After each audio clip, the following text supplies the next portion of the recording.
भारत माता की। भारत माता की।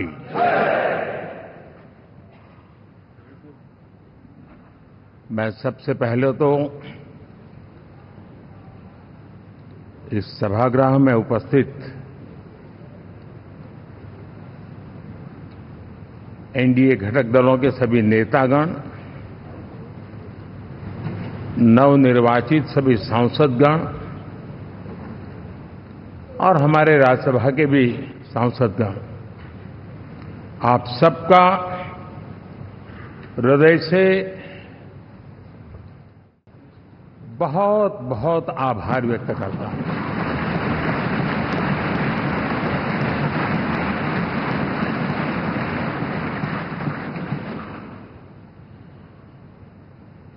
मेरे लिए खुशी की बात है कि इतने बड़े समूह को आज मुझे यहां स्वागत करने का अवसर मिला है।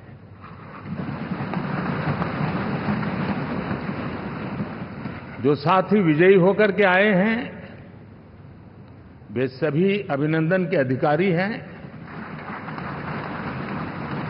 लेकिन जिन लाखों कार्यकर्ताओं ने दिन रात परिश्रम किया है, न उन्होंने दिन देखा न रात देखी, और इतनी भयंकर गर्मी में हर दल के कार्यकर्ता ने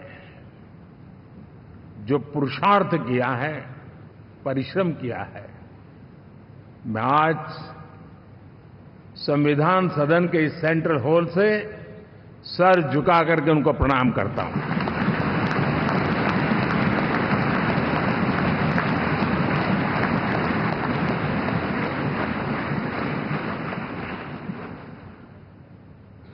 साथियों, मेरा बहुत सौभाग्य है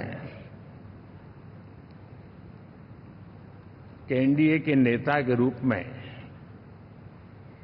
आप सब साथियों ने सर्वसम्मति से चुन करके मुझे एक नया दायित्व दिया है, और इसके लिए मैं आपका बहुत बहुत आभारी हूं।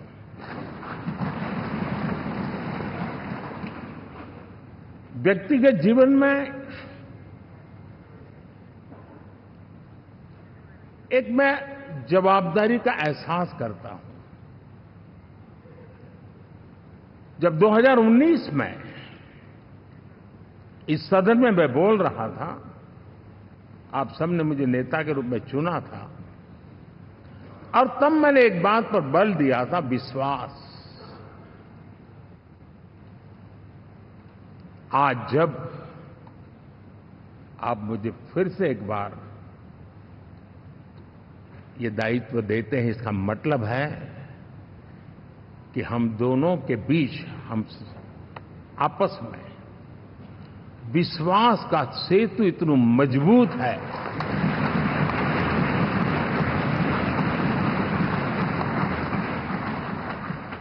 ये अटूट रिश्ता विश्वास की मजबूत धरातल पर है, और ये सबसे बड़ी पूंजी होता है। और इसलिए ये पल मेरे लिए भावुक करने वाले भी हैं, और आप सबके प्रति जितना धन्यवाद करूं उतना कम है।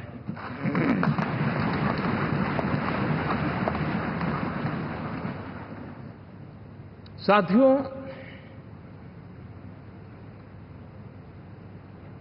बहुत कम लोग इन बातों की चर्चा करते हैं, शायद उनको सूट नहीं करता होगा, लेकिन हिंदुस्तान के इतने महान लोकतंत्र की ताकत देखिए कि एनडीए आज देश में 22 राज्यों में लोगों ने उनको सरकार बनाकर के सेवा करने का मौका दिया।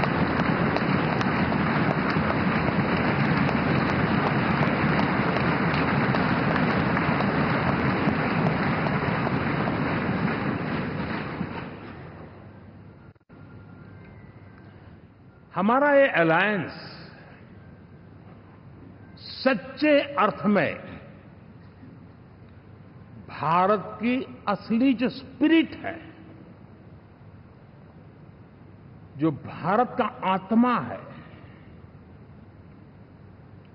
भारत की जड़ों में जो रचा बसा है, उसका एक अर्थ में प्रतिबिंब है।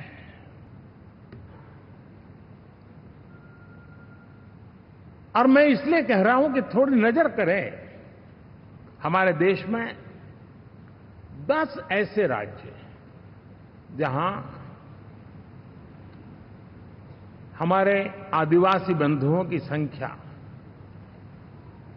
प्रभावी रूप से है, निर्णायक रूप से है, जहां इस आबादी आदिवासियों की ज्यादा है, ऐसे 10 राज्यों में से 7 राज्यों में एनडीए सेवा कर रहा है।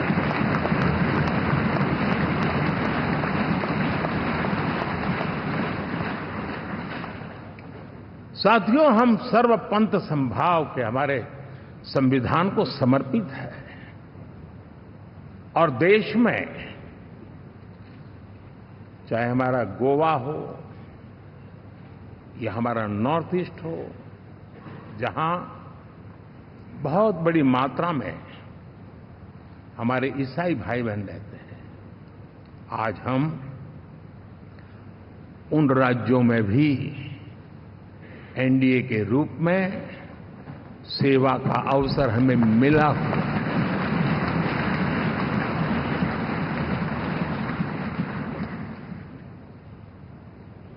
साथियों, प्री पोल अलायंस हिंदुस्तान के राजनीतिक इतिहास में और हिंदुस्तान की राजनीति में गठबंधन के इतिहास में प्री पोल अलायंस इतना सफल कभी भी नहीं हुआ है जितना कि एनडीए हुआ।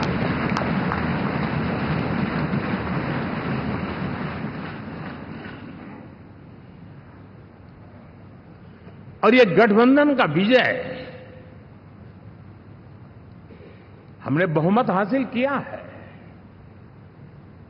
और मैं कई बार कह चुका हूं, शब्द अलग होंगे लेकिन मेरे भाव उसमें एक सातत्य है। सरकार चलाने के लिए बहुमत आवश्यक है, लोकतंत्र का वही एक सिद्धांत है, लेकिन देश चलाने के लिए सर्वमत बहुत जरूरी होता है।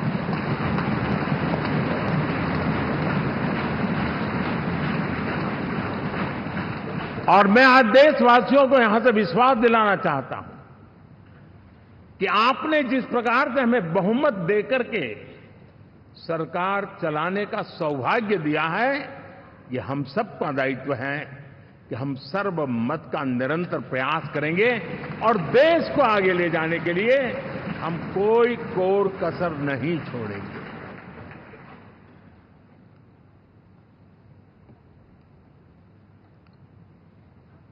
साथियों, एनडीए को करीब करीब 3 दशक हो चुके हैं। यानी आजादी के 75 साल में 3 दशक एनडीए, ये सामान्य घटना नहीं है जी। विविधता से भरे हुए अपनी लोकतांत्रिक और सामाजिक रचना के बीच में ये 3 दशक की यात्रा एक बहुत बड़ी मजबूती का संदेश देती है। और मैं आज बड़े गर्व के साथ कहता हूं कि किसी एक समय वो था कि संगठन के कार्यकर्ता के रूप में इस अलायंस का हिस्सा था, व्यवस्थाओं से जुड़ा रहता था और आज सदन में बैठ करके आपके साथ काम करते करते मेरा भी नाता इससे 30 साल का रहा है और मैं कह सकता हूं, हकीकतों के तथ्यों के आधार पर कह सकता हूं, ये सबसे सफल अलायंस है।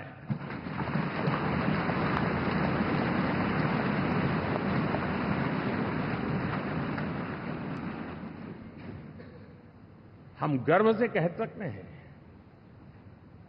कि 5 साल का टर्म होता है।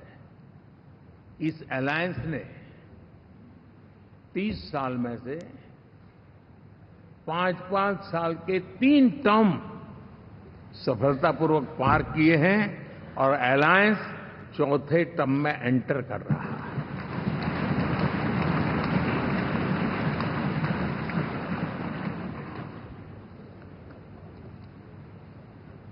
साथियों,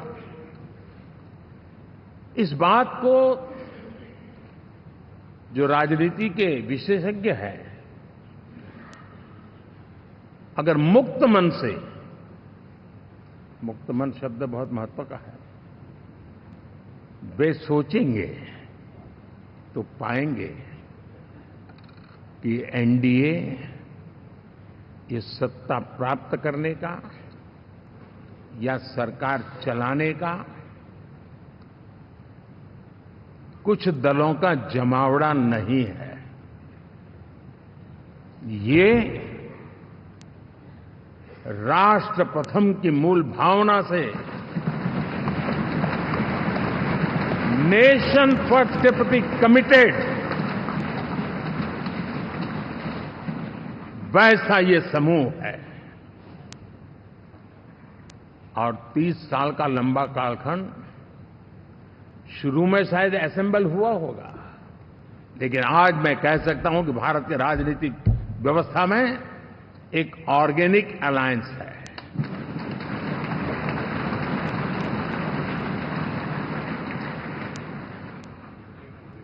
और ये मूल्य श्रद्धेय अटल बिहारी वाजपेयी, श्री प्रकाश सिंह जी बादल, श्री बाला साहब ठाकरे, श्री जॉर्ज फर्नांडिस, श्री शरद यादव, अनगिनत नाम मैं कह सकता हूं। इन लोगों ने जिस बीज को बोया था, वो आज भारत की जनता ने विश्वास का सिंचन कर करके उस बीज को वटवृक्ष बना दिया है।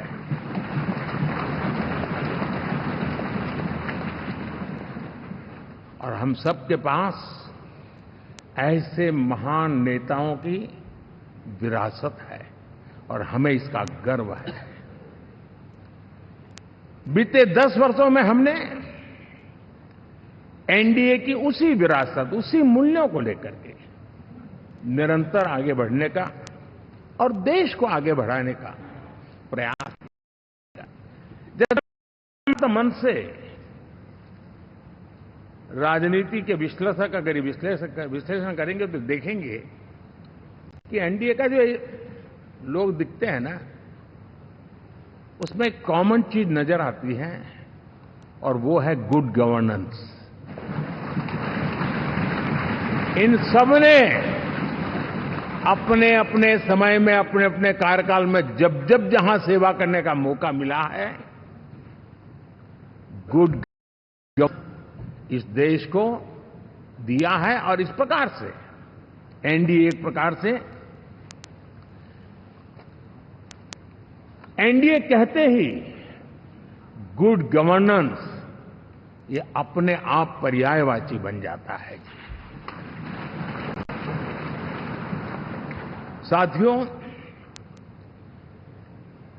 हम लोगों के सभी के कार्यकाल में, चाहे मैं गुजरात में रहा हूं या बाबू हमारे आंध्र में रहे हो या नीतीश जी ने के लिए भरपूर सेवा की हो, हम सबके अंदर केंद्र बिंदु में गरीब का कल्याण केंद्रस्थ रहा है।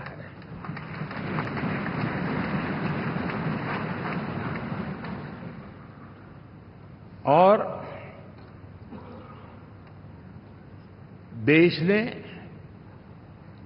एनडीए के गरीब कल्याण के, गुड गवर्नेंस के 10 साल को देखा है। इतना नहीं, मैं कह सकता हूं देश ने इसे जिया है।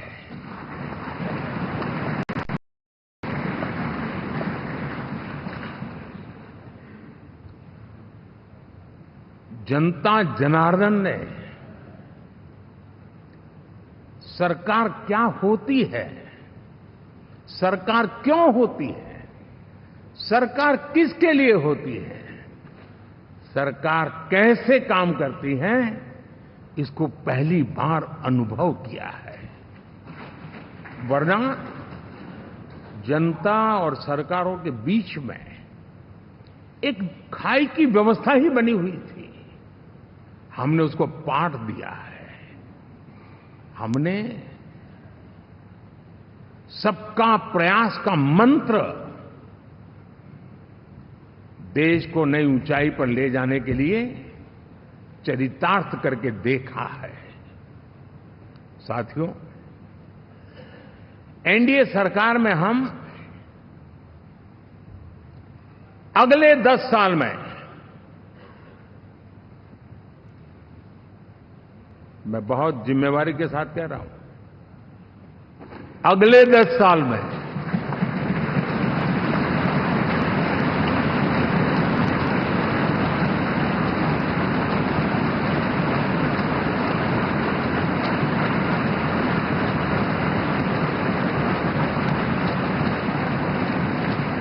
गुड गवर्नेंस,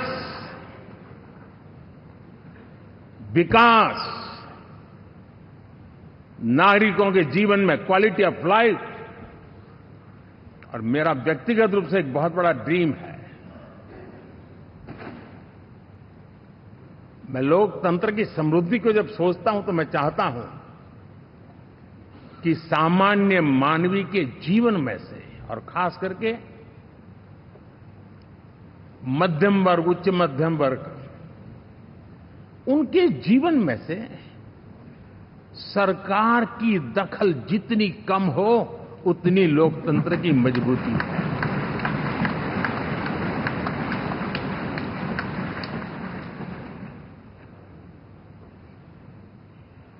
और आज के टेक्नोलॉजी के युग में बहुत आसानी से हम, वरना एक दिन में 10 काम हो तो 10 अलग अलग वो सारी चीजें मांगेंगे। हम बदलाव चाहते हैं। गुड गवर्नेंस का ये भी एक महत्वपूर्ण पहलू है। लेकिन हम विकास का नया अध्याय लिखेंगे, गुड गवर्नेंस का नया अध्याय लिखेंगे, जनता जनार्दन की भागीदारी का नया अध्याय लिखेंगे, और सब मिलकर के विकसित भारत के सपने को साकार करके रहेंगे।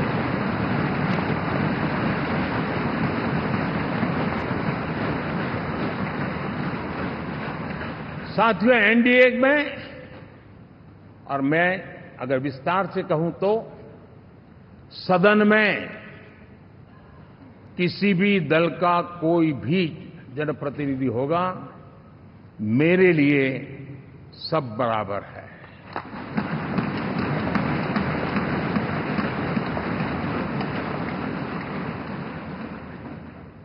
जब मैं सबका प्रयास की बात करता हूं तो मैं सदन में भी, चाहे वो लोकसभा हो या राज्यसभा हो, हमारे लिए सब बराबर है। और यही एक भाव है जिसके कारण 30 साल से एनडीए अलायंस मजबूती के साथ आगे बढ़ा है। अपना पराया कुछ नहीं है। सबको गले लगाने में हमें कभी कोई कमी नहीं रखी है। उसी का परिणाम है कि जनता का विश्वास भी जीत पाते हैं। साथियों, हमने 2024 में जिस टीम भावना से काम किया है और ग्रासरूट लेवल पे किया है, सिर्फ फोटो ऑप करना, नेता मिलकर के हाथ हिलाएं और फिर तुम्हारे रास्ते में मेरे रास्ते, ऐसा नहीं। ग्रासरूट लेवल तक सबने मिल करके ये जो काम किया है, और उसी ने हमें ऑर्गेनिक अलायंस का सामर्थ्य दिया है।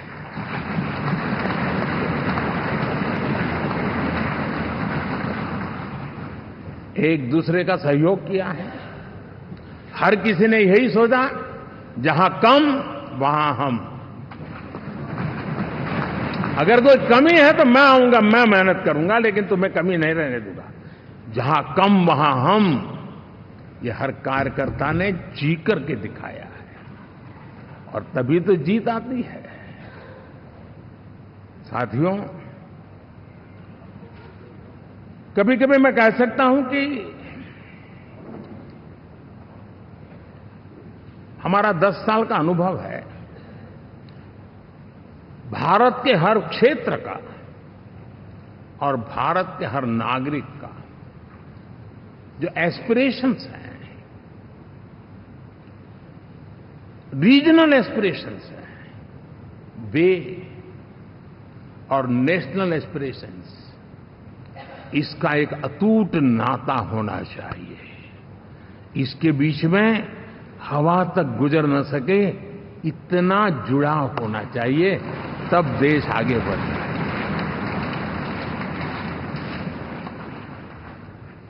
साथियों, इस चुनाव में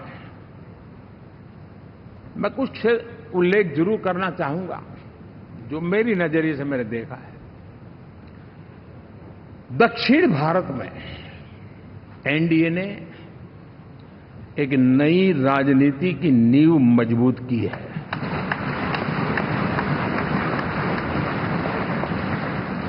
अब देखिए, कर्नाटक एंड तेलंगाना,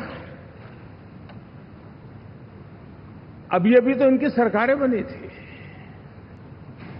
लेकिन पल भर में ही लोगों का विश्वास टूट गया, भ्रम से लोग बाहर आ गए और एनडीए को गले लगा दिया। कर्नाटक और तेलंगाना में दोनों जगह।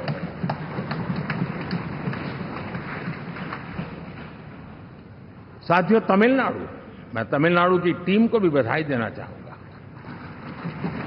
और वहां हमारा एनडीए समूह बहुत बड़ा भी है, और कईयों को पता था कि हम एक शायद एक सीट नहीं लड़ा पाएंगे, लेकिन इस लड़ाई में हम साथ रहेंगे। और मैंने बहुत से एनडीए के साथी तमिलनाडु में ऐसे हैं कि जिनका कोई उम्मीदवार नहीं था, लेकिन इस झंडे को ऊंचा रखने के लिए वो जी जान से जुटे थे। और इसलिए आज तमिलनाडु में भले हम सीट नहीं जीत पाए, लेकिन जिस तेजी से एनडीए का वोट शेयर बढ़ा है, वो साफ साफ संदेश दे रहा है कल में क्या लिखा हुआ है।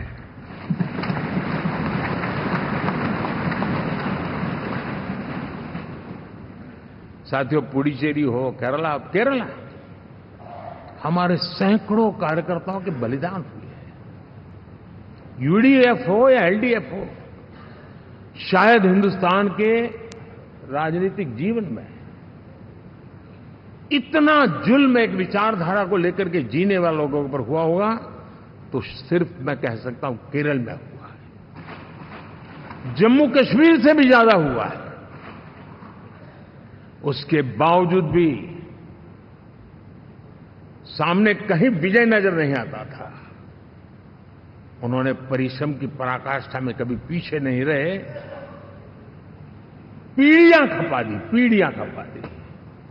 और आज पहली बार संसद में केरल से हमारा प्रतिनिधि बन के आया।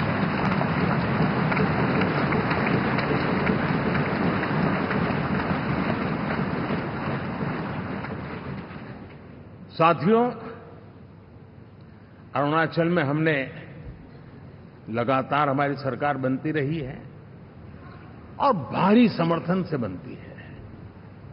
सिक्किम में भी हमारे एनडीए की सरकार करीब क्लीन स्वीप के साथ, अरुणाचल क्लीन स्वीप। आंध्र, मैं अबू बाबू को पूछ रहा था, बोले हिस्टोरिकली ये सबसे हाईएस्ट विक्ट्री है।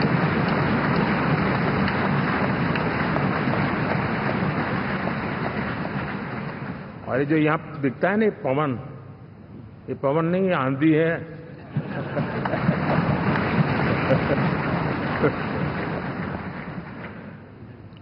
आंध्र ने इतना बड़ा हमारे प्रति जनमत दिया है। हिंदुस्तान के लिए एक सामान्य मानवी की विकास की जो जिजीविषा है उसका प्रतिबिंब है। और महाप्रभु जगन्नाथ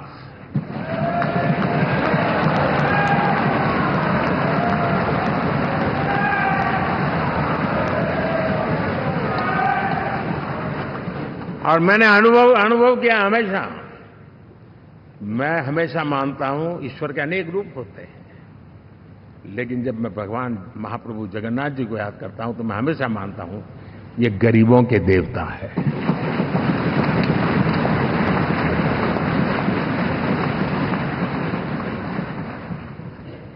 और वहां जो क्रांति रूप परिणाम आया है, मैं इसे एक रिवॉल्यूशन देख रहा हूं। और मैं इसके साथ कह सकता हूं कि विकसित भारत का हमारा जो सपना है, आने वाले 25 वर्ष, पहले मैंने 10 साल कहा था, या मैं 25 साल कह रहा हूं, आने वाले 25 साल महाप्रभु जगन्नाथ जी की कृपा से उड़ीसा देश की विकास यात्रा के ग्रोथ इंजन पैकी एक होगा।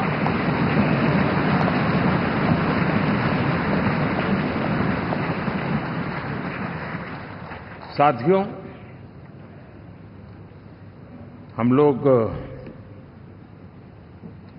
जब 4 जून के नतीजे चल रहे थे, मैं तो अपने काम में कुछ व्यस्त था, बाद में फोन आना शुरू हो गए। तो मैंने किसी को पूछा, यार ये तो ठीक है आंकड़े वांकड़े, तो मुझे ये बताओ कि ईवीएम जिंदा है कि मर गया?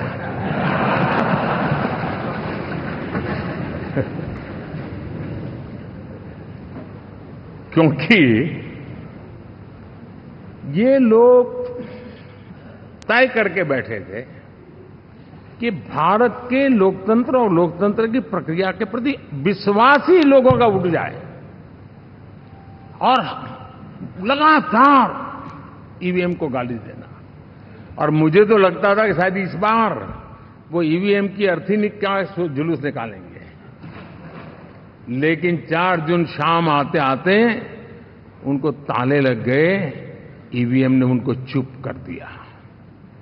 ये ताकत है भारत के लोकतंत्र की, ये ताकत है भारत की निष्पक्षता की, ये भारत की ताकत है भारत के चुनावी तंत्र की, चुनाव आयोग की। और मैं मानता हूं कि ये आशा करता हूं कि 5 साल तो अब ईवीएम शायद मुझे नहीं सुनाई देगा, लेकिन जब 29 में हम जाएंगे तो फिर से शायद ईवीएम को लेकर के नाचने की शुरुआत करेंगे, क्योंकि इनके सुधरने की संभावना बहुत कम है। आप देखिए, चुनाव के समय मैंने पहली बार देखा, शायद हर तीसरे दिन इलेक्शन कमीशन के काम में रुकावट आए, इसके लिए सुप्रीम कोर्ट के दरवाजे खटखटाए गए, भांति भांति की एप्लीकेशन, और एक ही टोली थी। और लोकतंत्र के प्रति जिनका भरोभार अविश्वास है, ऐसे लोग सुप्रीम कोर्ट का उपयोग करते हुए कैसे रुकावट डाले, इसका निरंतर प्रयास करते रहे। और चुनाव आयोग की ताकत का एक बड़ा हिस्सा अदालतों में, इस पीक आवर्स में, चुनाव के पीक आवर्स में, यानी कितनी निराशा लेकर के ये लोग मैदान में आए थे कि उन्होंने पूरा हमला उसी इंस्टीट्यूट पे लगा दो, ताकि चुनाव के कोई भी परिणाम आए हम दुनिया के सामने भारत को भी बदनाम कर लें। ये षड्यंत्र का हिस्सा था दोस्तों, और कभी भी देश उनको माफ नहीं करेगा। साथियों, इंडी गठबंधन वाले जब ईवीएम का विरोध करते हैं तो मैं सिर्फ एक चुनाव के रूप में नहीं देख रहा। मैं मानता हूं ये लोग मन से पिछली शताब्दी के सोच वाले लोग हैं। वे टेक्नोलॉजी को हम महत्व न समझते हैं, न टेक्नोलॉजी स्वीकार करने को तैयार है। और ये सिर्फ ईवीएम में दिखाई दिया ऐसा नहीं, यूपीआई में दिखाया। जब हमने कहा कि हिंदुस्तान के लोग डिजिटल ट्रांजैक्शन करेंगे, फिनटेक की दुनिया में आज हिंदुस्तान का नाम हो गया, मानने को तैयार नहीं। आधार आज देश की एक पहचान बना है। मैं तो देख रहा हूं कि मुझे कई देश कहते हैं कि हमें आधार की पद्धति से आगे बढ़ना है, आप कैसे मदद कर सकते हैं। उस आधार को रोकने के लिए सुप्रीम कोर्ट में बार बार जाकर के परेशानियां पैदा की। यानी मूलतः ये प्रगति के विरोधी, आधुनिकता के विरोधी, टेक्नोलॉजी के विरोधी इंडी अलायंस हमने देखा है। साथियों, इस देश के लिए ये भी चिंता का विषय है कि विश्व में भारत के लोकतंत्र की ताकत को कम आंकने का प्रयास, और कितना एक्सट्रीम है। मैं दुनिया में ढोल पीट रहा हूं कि हम मदर ऑफ डेमोक्रेसी है, और ये दुनिया में जाकर के बता रहे नहीं हमारे देश में तो डेमोक्रेसी जैसा कुछ नहीं, कि वो मोदी बैठ गया है, वो एक चाय बेचने वाला यहां पहुंच कैसे गया, कुछ तो गड़बड़ की होगी। ये जो इनकी मनस्थिति है जी, भारत के नागरिकों को चुनाव प्रक्रिया के प्रति अविश्वास पैदा करने का जो उनका षड्यंत्र है, मैं मानता हूं कि अब दुनिया भी भारत के लोकतंत्र की विविधता, विशालता, व्यापकता, गहनता, इन सबको भी जानने समझने के लिए आकर्षित होगी। ऐसे इस चुनाव के नतीजे में देख रहा हूं। साथियों, जब 1 तारीख को मतदान पूरा हुआ और 4 तारीख को काउंटिंग, इस बीच की चीजों को आप देखिए। योजनाबद्ध तरीके से देश को हिंसा की आग में झोंकने का बयान दिए जाते थे। यहां इकट्ठे होना, यहां पहुंचना, यहां करना। कुछ लोग इस चीज को गंभीर नहीं लेते हैं, लेकिन ये बहुत गंभीर है। आप भारत के लोकतंत्र को, पहले उसकी व्यवस्था को अनादर करते हो, अब परिणाम आने से पहले एक ऐसा माहौल बना दो कि बस आग लगा देंगे। हर प्रकार से उन शब्दों का अर्थ यही निकलता है कि उन्होंने देश को उस दिशा में ले जाने का प्रयास किया था। लगातार देश को गुमराह करने का प्रयास किया गया, देश के लोगों को बांटने का प्रयास किया। अरे, चुनाव एक ऐसा लोकोत्सव होता है कि ज्यादा से ज्यादा लोगों को हम जोड़े, तोड़ने के लिए नहीं होता है। लेकिन हर प्रकार से कोशिश यही की गई। साथियों, मैं मानता हूं कि 2024 के लोकसभा के चुनाव के जो नतीजे हैं, हर पैरामीटर से देखेंगे, दुनिया ये मानती है और मानेगी कि ये एनडीए का महाविजय है।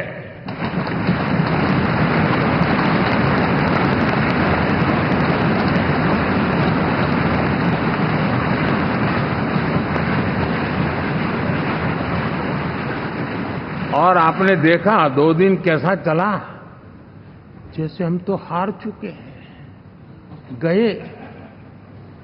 सब चारों तरफ यही दिखता था, क्योंकि उनको अपने कार्यकर्ताओं का मोरल हाई करने के लिए ऐसे काल्पनिक परेड ये करने पड़ रहे हैं। और साथियों, गठबंधन के इतिहास में अगर आंकड़ों के हिसाब से देखें तो ये सबसे मजबूत गठबंधन की सरकार है।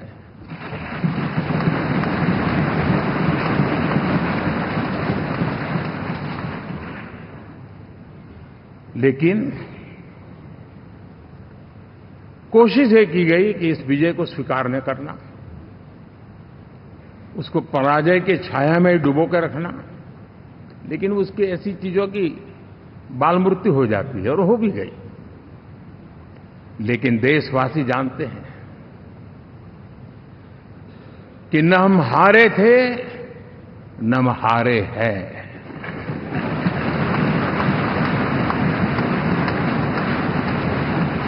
लेकिन 4 तारीख के बाद हमारा जो व्यवहार रहा है वो हमारी वो पहचान बताता है कि हम विजय को पचाना जानते हैं।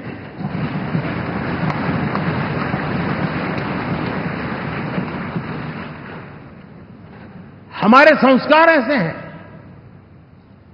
कि विजय की गोद में उन्माद पैदा नहीं होता है और न ही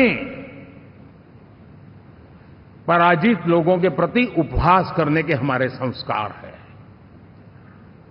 हम विजय को भी पचाते हैं और पराजित का भी उपहास करने की विकृति हम नहीं पालते हैं। ये हमारे संस्कार हैं। अब किसी भी बालक को पूछो कि भाई लोकसभा के चुनाव के पहले सरकार किसकी थी, तो कहेगा एनडीए। 24 के नतीजों के बाद सरकार किसकी बनी, एनडीए। फिर हारे कहां से भाई? पहले भी एनडीए थी, आज भी एनडीए और कल भी एनडीए है।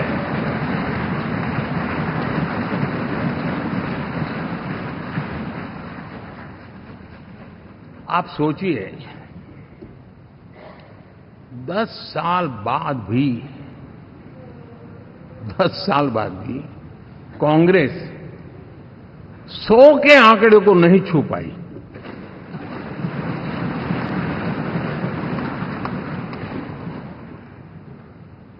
और अगर मैं 14, 19 और 24 3 चुनावों को जोड़ करके कहूं, कांग्रेस के 3 चुनाव जोड़ूं, तो इन 3 चुनावों में जितनी सीटें मिली है उससे ज्यादा हमें इस चुनाव में मिली है।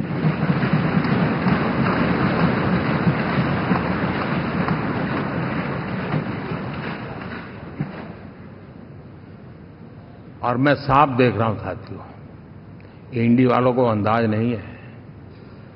वे धीरे धीरे पहले तो डूब रहे थे, अब तेज गति से ये गर्त में जाने वाले हैं।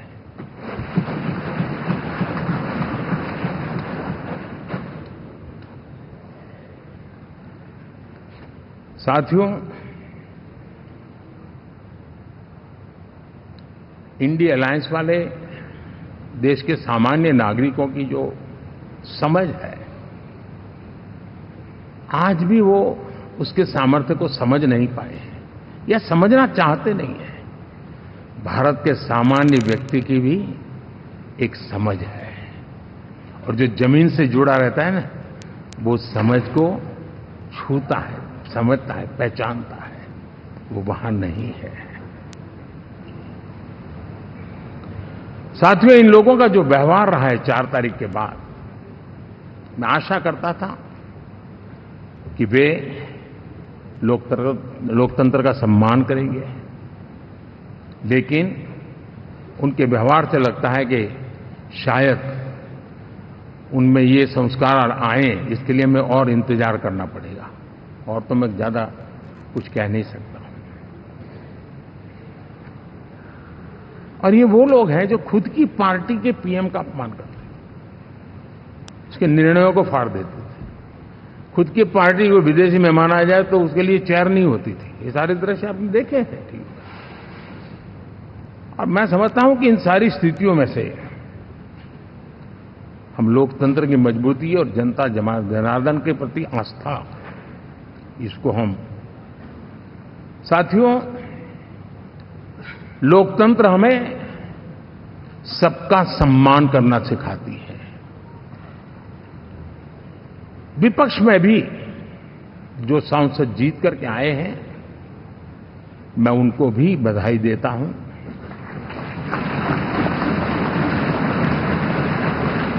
और मैं पिछले 10 वर्ष में एक चीज मिस कर रहा था कि debate, participation, quality of debate मैं मिस कर रहा हूं। लेकिन मैं आशा करता हूं कि अब इस नया जो सदन बना है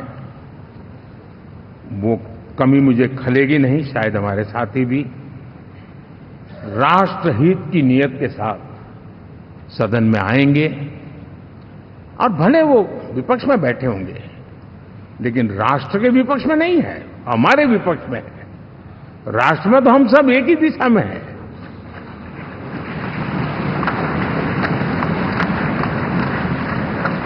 राष्ट्र में हमारा कोई पक्ष विपक्ष नहीं है। राष्ट्र में तो हम 140 करोड़ है और मैं आशा करता हूं कि वो राष्ट्रहित की भावना को लेकर के सदन में आएंगे और सदन को समृद्धि देने में वे कुछ न कुछ योगदान करेंगे। साथियों, 24 का जनादेश एक बात को बार बार मजबूती दे रहा है, बार बार मजबूती दे रहा है कि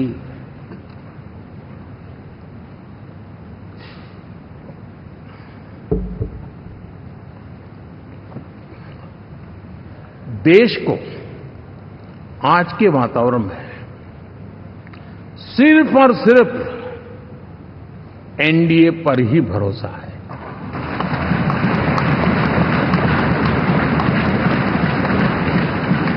और जब इतना अटूट विश्वास है, इतना भरोसा है, तो स्वाभाविक है देश की अपेक्षाएं भी बढ़ेगी और मैं इसे अच्छा मानता हूं और हम सबका कर्तव्य भी मानता हूं। और इन अपेक्षाओं को पूर्ण करने के लिए, और मैंने पहले भी कहा था कि जो 10 वर्ष हमने काम किया है वो तो ट्रेलर है।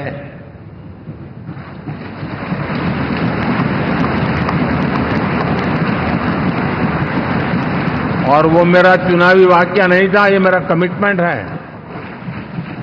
हमें और तेजी से, और विस्तार से, और तेज गति से देश के आकांक्षाओं को पूर्ण करने में रत्ती भर भी विलंब नहीं करना है।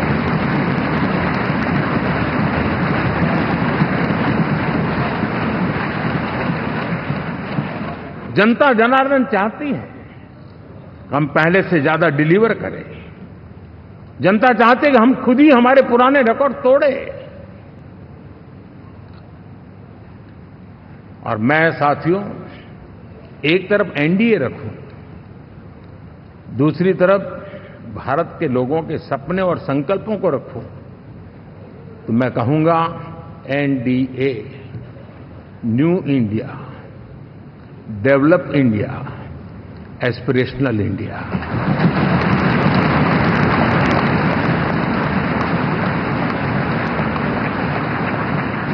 और इसी सपने और संकल्पों को पूरा करना, ये हम सबका संकल्प भी है, कमिटमेंट भी है और हमारे पास रोड मैप भी है।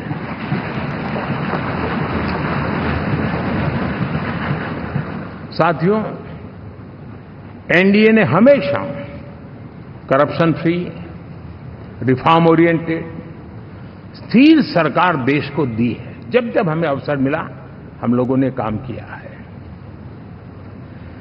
उसके सामने कांग्रेस नेतृत्व वाली यूपीए,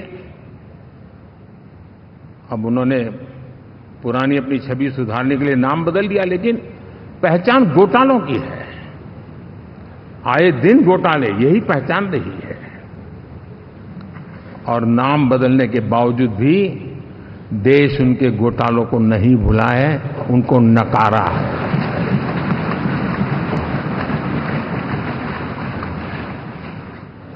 और मैं कह सकता हूं साथियों, इंडी अलायंस वालों ने एक व्यक्ति का अपोज करने के वन पॉइंट एजेंडा के कारण देश की जनता ने उनको ही ऑपोजिशन में बिठा दिया है।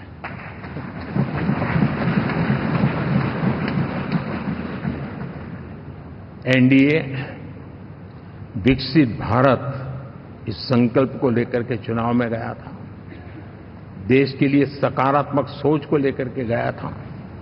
देश की युवा शक्ति के सामर्थ्य को समझ करके नए अवसरों को लेकर के देश को आगे बढ़ने की बात लेकर के गया था, जबकि हमारे सामने जो लोग थे वो भ्रम फैलाना, झूठ फैलाना, यही गुमराह करने वाले काम यही करते रहे थे।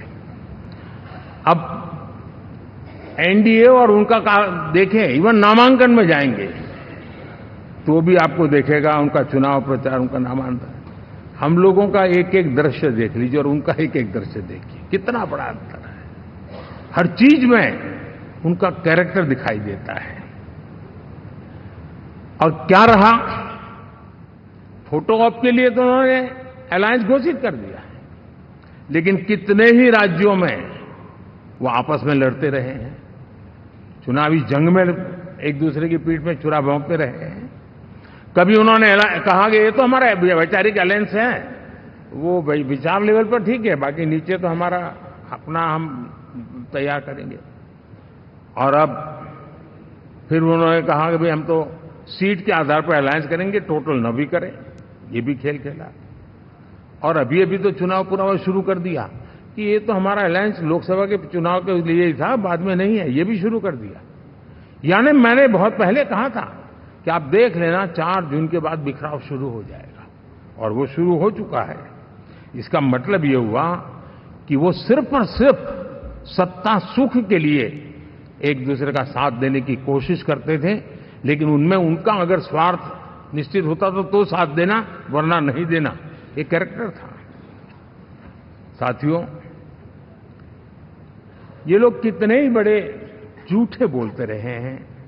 और आप देखिए, चुनाव के समय उन्होंने देश के सामान्य नागरिक को गुमराह करने के लिए जो पर्चियां बांटी कि ये देंगे और वो देंगे और टिकना देंगे, फलाना देंगे, 2 दिन से मैं देख रहा हूं कि कांग्रेस के दफ्तरों पर लोग कतार लगा के खड़े हैं कि ये पर्ची है, 1 लाख रुपया कहां है, लाओ भाई, मांग रहे हैं लोग। यानी आपने जनता जनार्दन की आंखों में कैसा उनको भ्रमित किया, कैसी आंख में धूल झोंक दी कि वो बेचारा सामान्य नागरिक मान के चलता था, हाँ भाई 4 जून के बाद रुपया मिल जाएगा, इसलिए वो जाके खड़ा रह गया।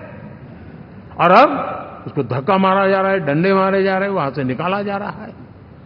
अब इस प्रकार का चुनाव, ये अपने आप में देश के गरीबों का अपमान है, हमारे देश के सामान्य नागरिकों का अपमान है। और कभी भी देश ऐसी हरकतों को न भूलता है, न ही कभी माफ किए बिना माफ कभी करता है।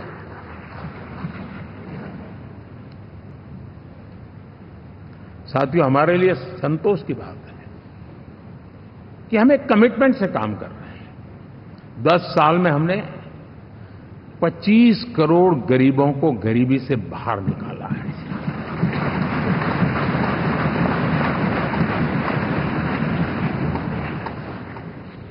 गरीब कल्याण का एक सुरक्षित मजबूत कवच दिया है हमने उसको, और उसके अंदर भी एक नए एस्पिरेशंस पैदा हुई है कि हां, अब मुझे गरीब नहीं रहना है, और उसके लिए मुझसे जो हो सके मैं हर अवसर का फायदा उठाऊंगा। 3 करोड़ गरीबों को घर, ये ऐसे कहने का आंकड़ा नहीं है जी, कितनी मेहनत पड़ती है मुझे मालूम है, लेकिन हम सफलतापूर्वक इसको कर पाए हैं। 4 करोड़ लोगों को दे चुके हैं, 3 करोड़ का हम संकल्प लेकर के आज से आगे बढ़ेंगे। यानी ये भी हिम्मत है कि 4 करोड़ देने के बाद जिन परिवारों का विस्तार हुआ है, जरूरत पड़ी है, और राज्यों की भी उसमें इच्छा है, 3 करोड़ नए घर बनाने का संकल्प। 70 वर्ष की आयु से ऊपर के व्यक्तियों को, नागरिकों को 5 लाख रुपए तक इलाज के लिए मुफ्त इलाज की व्यवस्था। मुद्रा योजना के तहत हमारे नौजवानों को कारोबार के लिए 20 लाख तक की उनकी बैंक से उनको लोन मिले, इसकी व्यवस्था। ये मैं समझता हूं कि वायदा हमारे तीसरे कार्यकाल की गारंटियां, सब मैं अभी बताता नहीं हूं, लेकिन इन गारंटियों के प्रति हम कमिटेड हैं और उसे पूर्ण करने के लिए हम कोई कमी नहीं रखेंगे। साथियों, गरीब का सशक्तिकरण और मिडिल क्लास को सुविधा, ये हमारी प्राथमिकता है, क्योंकि मध्यम वर्ग अब इस देश का एक बहुत बड़ा चालक बल है। भारत की ग्रोथ स्टोरी में ये ऐसे ऐसे नए फोर्सेस मैं देख रहा हूं जो हमारी बहुत बड़ी शक्ति बनने वाले हैं, और इसलिए हम उस पर भी उतना ही, और मिडिल क्लास की बचत कैसे बढ़े, सेविंग कैसे बने, उसके लिए, उसके क्वालिटी ऑफ लाइफ के लिए हम क्या कर सकते हैं, हमारी योजनाओं का विस्तार कैसे किया जाए, हमारे नीति नियमों में बदलाव कैसे किया जाए, उस पर भी हम आने वाले दिनों में काम करते हैं। साथियों, पंचायत से पार्लियामेंट तक हमारी नारी शक्ति की सक्रिय भागीदारी, ये हमारा कमिटमेंट है, और हमने हमारे पिछले कार्यकाल में नारी शक्ति वंदन अधिनियम करके उस बात को हमने आगे बढ़ाया है। और वो दिन दूर नहीं होगा जब हमारे सदन में बहुत बड़ी तादाद में हमारी माताएं बहनें देश का नेतृत्व करती हुई दिखाई देगी।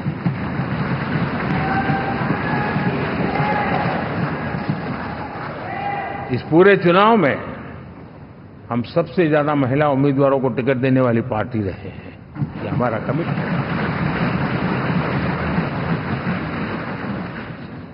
हमारी महिला सांसदों को जो आशीर्वाद देश की जनता ने दिया है, मैं इसके लिए विशेष रूप से उनका आभार व्यक्त करता हूं। और साथियों, आपने देखा होगा G20 समिट में दुनिया के सामने एक विषय लेकर के हम बड़े आग्रह से गए हैं, और वो है empowerment of women, development of women. इन सारी बातों को तो हम परिचित हैं। हमने एक नया शिफ्ट किया है, और हम G20 समिट से भी इसको आगे बढ़ा रहे हैं, विमेन लेड डेवलपमेंट।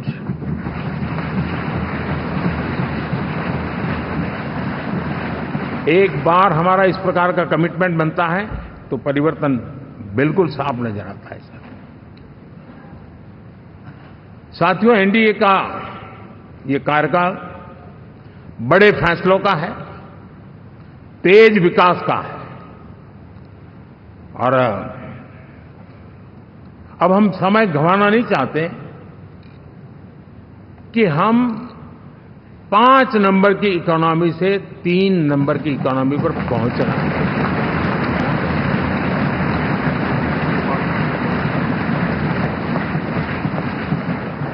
और ये खाली 5 और 3 का आंकड़ा नहीं है, उसके कारण जो अर्थव्यवस्था का कद बन जाता है, वो सामान्य मानवीय की आशा आकांक्षाओं को पूरी करने के लिए सरलता बढ़ जाती है। देश के लिए जो जरूरतें हैं वो आराम से पूरी करने का सामर्थ्य बन जाता है, और इसलिए हम उस दिशा में बड़ी कोशिश करके आगे बढ़ना चाहते हैं। राज्यों का सहयोग भी उसमें उतना ही महत्वपूर्ण है, और भारत के संविधान ने हमें जिस प्रकार का दिशा निर्देश किया है कोऑपरेटिव फेडरलिज्म का, लेकिन मैंने उसमें आग्रह रखा है कॉम्पिटिटिव कोऑपरेटिव फेडरलिज्म। हमारे राज्यों के बीच में भी तंदुरुस्त स्पर्धा हो, राज्य और केंद्र के बीच में भी तंदुरुस्त स्पर्धा हो, हम अच्छा करने की स्पर्धा करें, और उस दिशा में हम आगे बढ़ना चाहते हैं। और हमने देखा है कि जब मैं कॉम्पिटिटिव कोऑपरेटिव फेडरलिज्म की बात करता हूं, आपने देखा G20 समिट हम एक जगह पे कर सकते थे, हम भी मालाएं पहन करके फोटो निकलवा सकते थे, लेकिन हिंदुस्तान के अनेक शहरों में 200 से ज्यादा मीटिंगें हुई, और दुनिया भर के नीति निर्धारक जो कहे G20 देशों के और बाकी भी 5-7 देशों के, वो हिंदुस्तान के कोने कोने में गए, उनके देशों में जाकर के भारत की विविधता, भारत की विशालता, इसकी चर्चा कर रहे हैं। उनके लिए आश्चर्य है, हमने तो दिल्ली आकर के वापिस जाते थे, पता ही नहीं था कि देश इतना बड़ा है। तो अपनी एक ताकत का परिचय हुआ है। हमने कोविड में देखा, राज्यों के साथ कोऑपरेशन के साथ हमने जिस प्रकार से लड़ाई लड़ी, और एक सूत्र में रह करके लड़े, दल किसी का भी हो सरकार में, लेकिन हमने इस काम को किया क्योंकि हमारा कोऑपरेटिव फेडरलिज्म के प्रति कमिटमेंट है। एस्पिरेशनल डिस्ट्रिक्ट एक ऐसा मॉडल है गवर्नेंस का जिसमें राज्य भी उतना ही सक्रियता से हमारे साथ जुड़े हुए हैं। और दुनिया के लिए जो डेवलपिंग कंट्रीज हैं, उनके लिए गवर्नेंस का एक ऐसा मॉडल प्रस्तुत हो रहा है जिसका अब तो केस स्टडी के रूप में दुनिया के अनेक यूनिवर्सिटी केस स्टडी करना शुरू की है। अब उसको हम आगे बढ़ाते हुए एस्पिरेशनल ब्लॉक की तरफ ले जा रहे हैं, ताकि हमारे ग्रासरूट लेवल पे भी जो वीक एरियाज हैं, जहां सुविधाएं अभी सामान्य एवरेज से भी नीचे हैं, उसको हम जल्दी से जल्दी उस स्टेट की एवरेज तक लाना चाहते हैं। देश का रीजन, कोई भी क्षेत्र हो, सर्वांगीण विकास को लेकर के हम चले हैं। साथियों, गत 10 वर्ष में इंफ्रास्ट्रक्चर के क्षेत्र में हमने एक बहुत बड़ा, यानी सोचने में भी बदलाव लाए। जमीन पर तो लाए, वरना हमारे देश में सोचा चलेगा यार, अरे एक बार कर लो ना, उस सहारे में से बदलाव नहीं। अब तो अच्छा ही चाहिए, बड़ा ही चाहिए, जल्दी से जल्दी पहुंचाने वाला चाहिए। सामान्य मानवीय के मन को हमने इससे प्रेरित भी किया है और पुरुषार्थ करके हमने उस दिशा में काम किया है। 5 साल में हमें गति शक्ति, यानी इस प्रकार के प्लेटफॉर्म पर जो काम किया है, जो काम 6-6, 8-8 महीने तक नहीं होता था, वो आज 15-20 दिन में कर सकते हैं। सर, टेक्नोलॉजी का उपयोग करके हम काम कर रहे हैं। और ये जब होता है तो उसका मूल फायदा देश के नौजवानों के लिए रोजगार के अति अवसर बन जाते हैं। उनके लिए जीवन में सिलेक्शन के लिए बहुत बड़ा दायरा बढ़ जाता है। और वो हमें, साथियों, आज भारत दुनिया में विश्व के लिए एक नया मैन्युफैक्चरिंग हब के रूप में उभर रहा है। और जब हम मैन्युफैक्चरिंग हब कह रहे हैं, तब सिर्फ इलेक्ट्रॉनिक गुड्स या सर्विसेज की मैं बात नहीं कर रहा हूं। मैं फूड प्रोसेसिंग में भी आज दुनिया में हम बहुत तेजी से आगे बढ़ रहे हैं, और वो भारत के किसानों को बहुत बड़ी ताकत देने वाला है। उसी प्रकार से स्पेस हो, आर्टिफिशियल इंटेलिजेंस हो, स्टार्टअप्स की बात हो, स्किल जॉब अपॉर्चुनिटीज की बात हो, आज भारत बहुत तेजी से आगे बढ़ेगा, बढ़ रहा है, ये मेरा विश्वास है। साथियों, मुद्रा योजना, ड्रोन दीदी, विश्वकर्मा योजना, इसने भी नई संभावनाओं को जन्म दिया है। साथियों, हमारी संस्कृति, हमारी विरासत, उसके प्रति हम जितना ध्यान केंद्रित करेंगे, दुनिया के लिए आकर्षण का केंद्र बनेगा। और इसलिए हम उन दिशा में, और मैं मानता हूं भारत के लिए टूरिज्म एक ऐसा एवेन्यू है जो गत शताब्दी में हमें कभी, आज से लेकर के पीछे के 100 साल में कहूं, ऐसा अवसर नहीं मिला है जैसा आने वाले 25 साल में मिलने वाला है। दुनिया भारत की तरफ मुड़ने वाली है। अब हमारा काम है हम इसके लिए आवश्यक व्यवस्थाओं को विकसित करें, हमारी विरासत के प्रति हम हमारा पर्यटन का विकास करते हुए एक विन विन सिचुएशन का हम फायदा उठाएं, और उसमें बहुत अधिक निवेश की संभावनाएं मैं देखता हूं। और ये ऐसा क्षेत्र है जिसमें हर स्तर के लोग कमाते हैं, गरीब से गरीब आदमी भी कमाता है और बड़ी बड़ी होटल वाला भी कमाता है, हर कोई इसमें कमाता है। और हमने टूरिज्म के हम बल देना चाहते हैं, बहुत पोटेंशियल है। आज जो इंफ्रास्ट्रक्चर के क्षेत्र खुले हैं, इसका फायदा इसको मिलता है। एयरवे हो, रेलवे हो, हमारे एक्सप्रेस वे हो, ये हमारा यातायात जितना बेहतर हो, और हमारा डिजिटल कनेक्टिविटी का जो काम है, ये इसके लिए एक बहुत बड़ा पॉजिटिव ग्राउंड तैयार कर रहा है, और जिसका फायदा मिलने वाला है। और जो वोकल फॉर लोकल और रीजनल टूरिज्म, इसको एक बल देने का काम है। साथियों, अब दुनिया एक नए युग में प्रवेश रही है।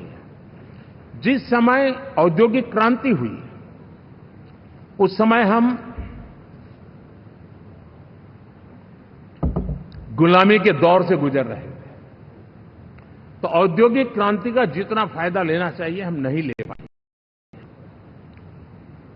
अब एक नया युग शुरू हो रहा है, हरित युग, ग्रीन एरा। भारत के पास बहुत संभावनाएं हैं इसका नेतृत्व करने की, और हम इसके लिए आने वाले दिनों में ग्रीन हाइड्रोजन की बात हो, ग्रीन एनर्जी हो, या ग्रीन जॉब्स हो, या ग्रीन मोबिलिटी हो, इन सारे विषयों को हम इतनी तेजी से आगे बढ़ाना चाहते हैं ताकि इस हरित युग का नेतृत्व दुनिया में भारत का सामर्थ्य सिद्ध कर दें, ये हम चाहते हैं। साथियों, इसी सिलसिले में इस 5 जून को जब पर्यावरण दिवस था, 4 जून को नतीजे आ गए थे। तो उसी दिन मेरे मन में एक विचार आया कि कार्यक्रम 5 जून को हमने आरंभ किया, एक पेड़ मां के नाम। हर किसी को मां के प्रति श्रद्धा होती है, और मैं भी देशवासियों को कहूंगा कि आने वाले समय में कभी आपकी माताजी का जन्मदिन हो, क्या कोई और शुभ दिन हो, अपनी मां के नाम पर एक पेड़ लगाइए, और मां जीवित है तो साथ लेकर जाइए, उनकी फोटो आप सोशल मीडिया में अपलोड कीजिए, और मां नहीं है तो उनकी फोटो रख करके एक पेड़ लगाइए, और वो अपनी मां का भी सम्मान होगा और धरती मां की सेवा होगी। हम इन 2 माताओं की सेवा करें। साथियों, एनडीए, अब भारत आइसोलेशन में नहीं जी सकता।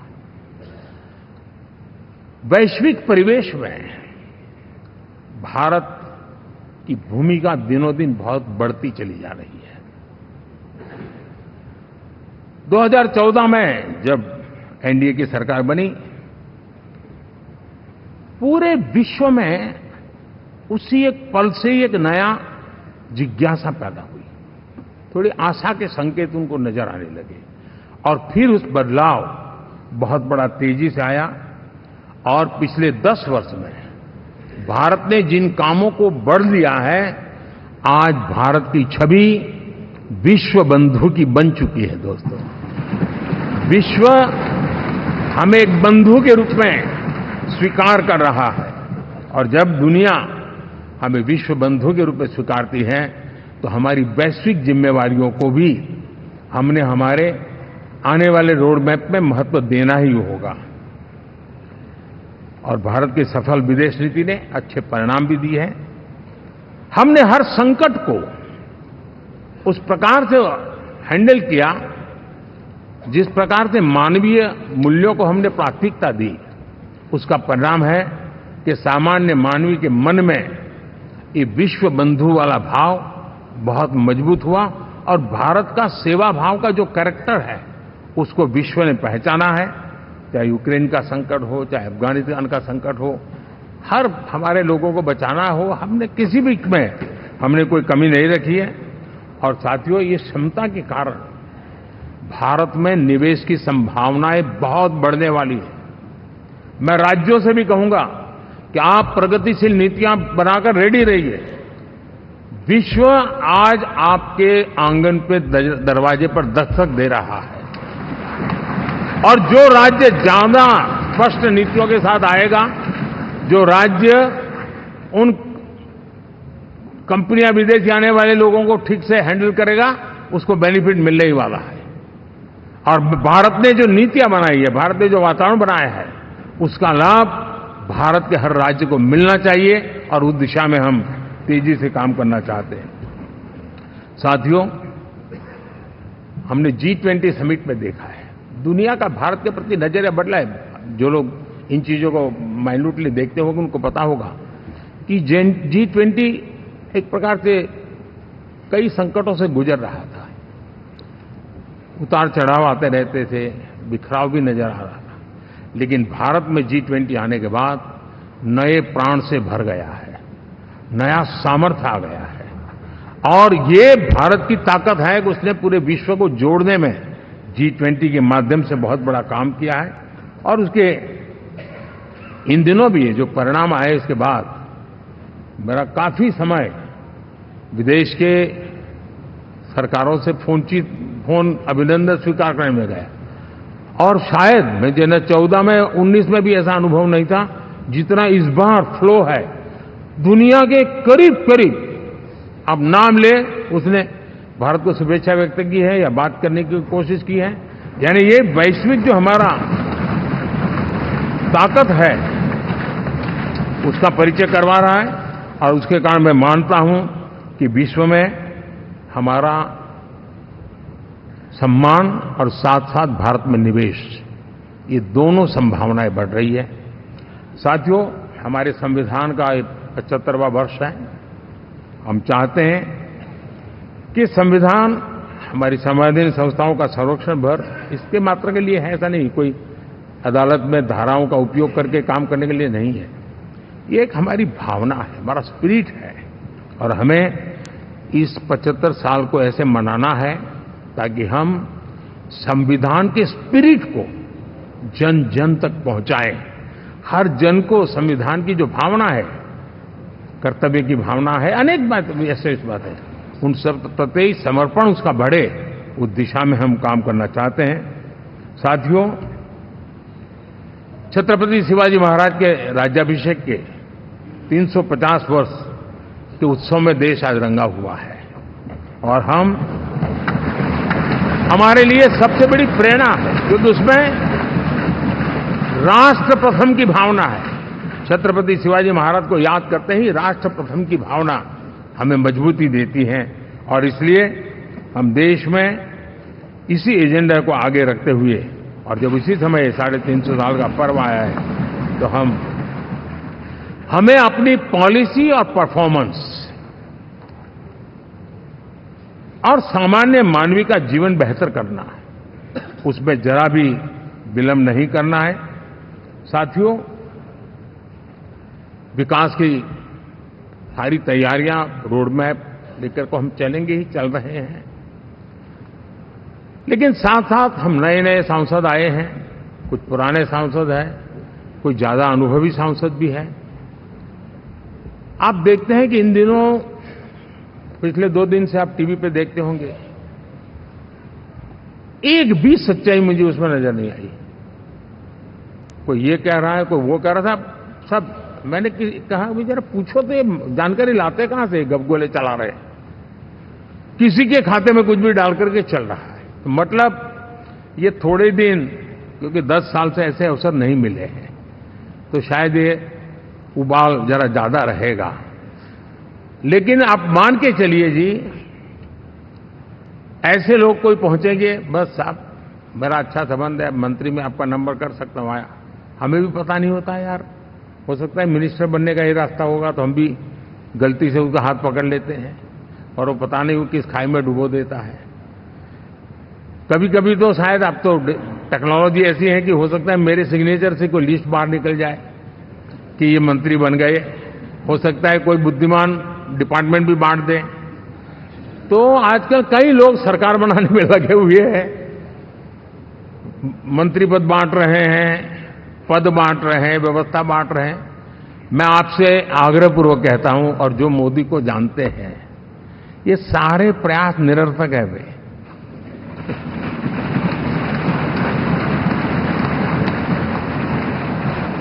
आप भी किसी का फोन आ जाए तो 10 बार वेरीफाई कीजिए कि जिसने फोन किया है वो सचमुच में अथॉरिटी है। अदरवाइज कोई भी कहे भाई आपका नाम हो गया है, सुबह परिवार को बुला लीजिए, शपथ समारोह में आना है, हो गया।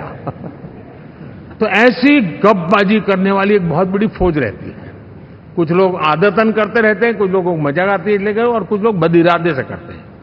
मेरा सभी सांसदों से आग्रह है कि हम इन सारे षड्यंत्रों का शिकार न बने। दूसरा, हमारे जो इंडिया अलायंस वालों ने इस चुनाव में फेक न्यूज में एक्सपर्टाइज कर लिया, डबल पीएचडी कर लिया उन्होंने, वो शायद इसका भरपूर उपयोग करेंगे। हम कृपा करके इन चीजों से दूर रहें, अफवाहों से दूर रहें। ये जो टीम बैठी है वो अनुभवी टीम है, मुझे भी सही सलाह देने वाली टीम है, और इसलिए टीम मिलकर के बहुत सही निर्णय करने वाली है। कृपा करके ब्रेकिंग न्यूज के आधार पर देश चलेगा नहीं, ये मान के चलिए।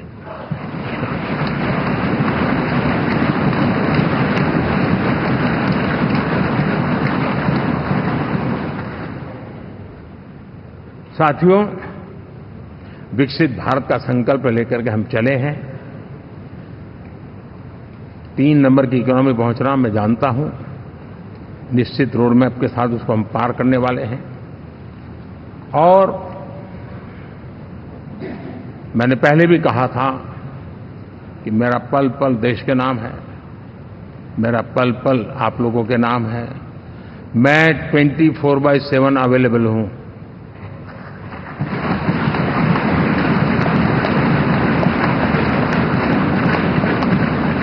हमें मिलकर के देश को आगे बढ़ाना है। फिर से एक बार आप लोगों ने मुझ पर जो विश्वास जताया है, जो प्यार दिखाया है और जो समर्थन दिया है, वाकई मैं मानता हूं भारत के लोकतंत्र की एक बहुत बड़ी ताकत है। मैं जितना आपका आभार व्यक्त करूं उतना कम, और मैं विश्वास दिलाता हूं कि मैं आपकी आशा अपेक्षाओं को पूरी करने में, परिश्रम करने में कोई कमी नहीं रखूंगा।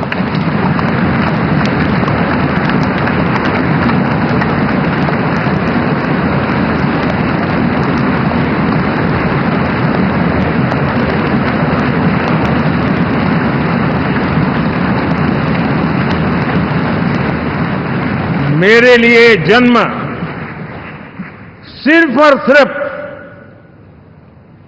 वन लाइफ वन मिशन, और वो है मेरी भारत माता। ये मिशन है 140 करोड़ देशवासियों के सपनों को पूरा करने के लिए खप जाना।